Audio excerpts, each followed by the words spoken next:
আপনাদের লেখায় জুলাই গণঅভ্যুত্থান কোনভাবে ব্যাহত হতে দিব না।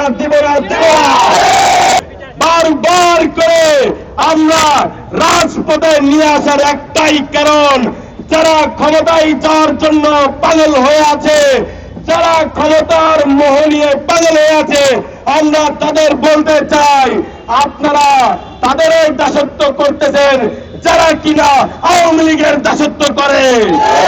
আমরা যারা জুড়ে রাজপথে ছিলাম, আমরা ঐক্যবদ্ধ কণ্ঠে আজকে হুঁশিয়ারি দিতে চাই, যদি জুলাইকে নিয়ে কোনো তাল বাহানা করা হয়, যদি জুলাই ঘোষণাপত্র দেওয়ার জন্য কোনো ধরনের চাল করা হয়, তাহলে বাংলার ছাত্র সমাজ আর ঘরে বসে থাকবে না, জুলাইয়ের মধ্যে আবার রাজপথকে উত্তপ্ত করবে।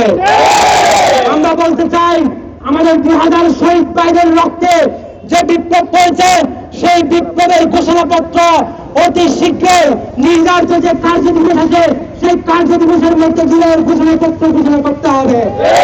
বর্তমান রাজনৈতিক দল এবং সাধারণ জনগণকে আমরা একটা মেসেজ দিতে চাই, আপনারা সবাই আবার ঐক্যবদ্ধ হন, অন্যথায় এই দেশ আবারও ভারতে চলে যাবে।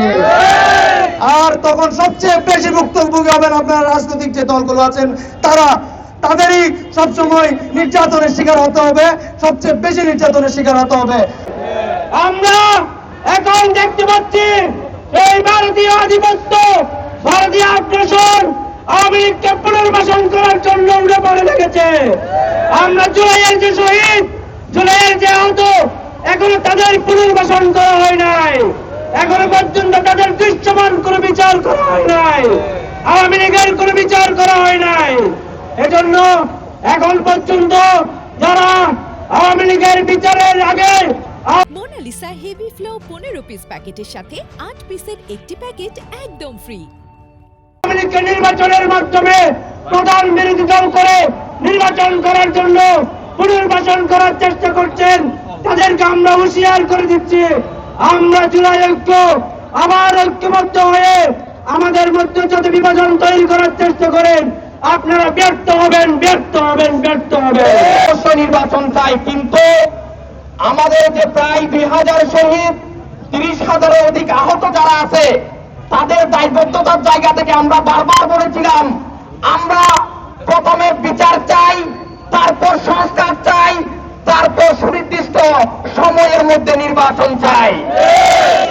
তাই আমরা সরকারকে বলবো, আমরা এখনো পর্যন্ত যে বিচার সংস্কারের দাবি, তার দৃশ্যমান কোনো গতি আমরা দেখি নাই। আমরা দিল্লির প্রেসক্রিপশন কিংবা ভারতীয় প্রেসক্রিপশন বা কোন দলীয় প্রেসক্রিপশনের বাংলাদেশ আর চলতে দেব না। এই বাংলাদেশ চলবে, সামনে যে জুলাই সনদ আসবে, আমাদের যে আহত আছে শহীদদের দায়বদ্ধতার জায়গা থেকে তাদেরকে হুঁশিয়ার করে বলতে চাই, আপনারা এমন কোন কথা বলবেন না আর যার কথার কারণে জুলাইয়ের যে ঐক্য গঠিত হয়েছে তা বিনষ্ট হয়।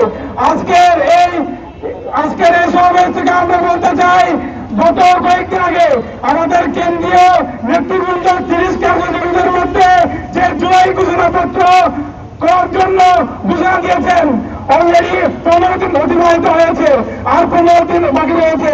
আমাদের দাবি থাকবে অতি শীঘ্রই 15 দিনের মধ্যে জুলাই ঘোষণাপত্র জারি করার জন্য যা পদক্ষেপ নেওয়া প্রয়োজন আপনারা পদক্ষেপ নিন। আওয়ামী লীগের বিচার করার জন্য এবং জুলাইয়ের ঘোষণাপত্র দেওয়ার জন্য আপনি সেটি করতে ব্যর্থ হয়েছেন। আমি অবিলম্বে বলবো, এই দুঃসময়ে আমরা আপনাদের পাশে আছি।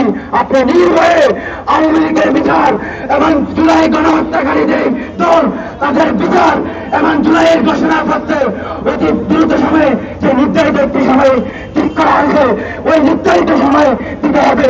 আমরা ছাত্র জনতা আপনার পাশে আছি, আমরা ওয়াদা দিচ্ছি শেষ রক্ত আপনার পাশে আছি।